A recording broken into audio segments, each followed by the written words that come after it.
السلام علیکم. دا د نارنج پټ دی. دا په سوري باندې وچ شوی پټ دی په سوري باندې، او دا پکې ته تریو ځای دی. او دا بالکل بیا دا چې کله بالکل وچ شي په سوري باندې، نو بیا به دا ترې جوړ شي. دا په دونه مقدار کې به دا استعمالوئ.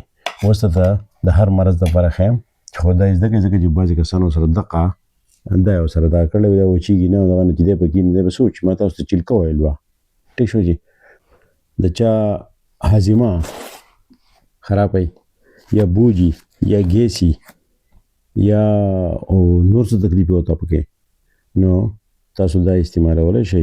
نو دا د هاضمې او د بوج او د ګیس دپاره په اوبو کې وغوټ کوئ، او د شپې به یو ګیلاس څښلوي، او یا به یې پوډر نیمه څمڅۍ وخورئ، یا به یې په قهوه کې وڅښئ.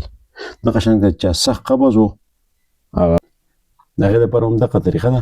خو که سونف ورسره میلاو شي مرخڼۍ، نو هغه به ډېره ښه سونف. دغه شان دی که فرض کړه د چا سر کې خشکي خارښي او یا څه نور څه تکلیف وي، نو هغه به دا اوبه وخوټ کوي.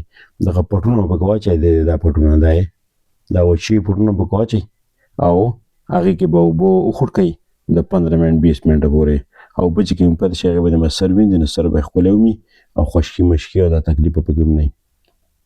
دغه شان دی که څوک د مخ دپاره د چهرې د چمک دپاره، د مخ د ښکلوالي دپاره، د خشکۍ یا مخ څخه خشک غوندې چې د دانې او د محاسې د سوري غوندې ارخي ګلاب سره میلاو کوي، او سپوپ د دې نه چې دا دغه پوډر نه دي، دا پوډر نه سپوپ غوندې جوړ شي، ډېر میده شي، نو بیا ورته ښکلي میده ملهم غوندې کې جوړ شي. نو هغه سپوپ په دې مخ باندې 15-20 منټه پورې ولګوئ، او بیا به یې لکه د مخ ښکلوالی چمک او دغه هم ډېر ښکلی سیوا کوي.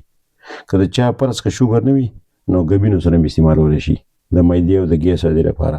نو بالکل بې نقصانه دی. که فرض که په دې لپاسه هم د ډاکټري اصولو کې څوک دوایي نه خوري، څه خصوصي فرق کوي، نو فوراً پرېږدئ، لکه څنګه چې نور دغه خلک پرېږدي.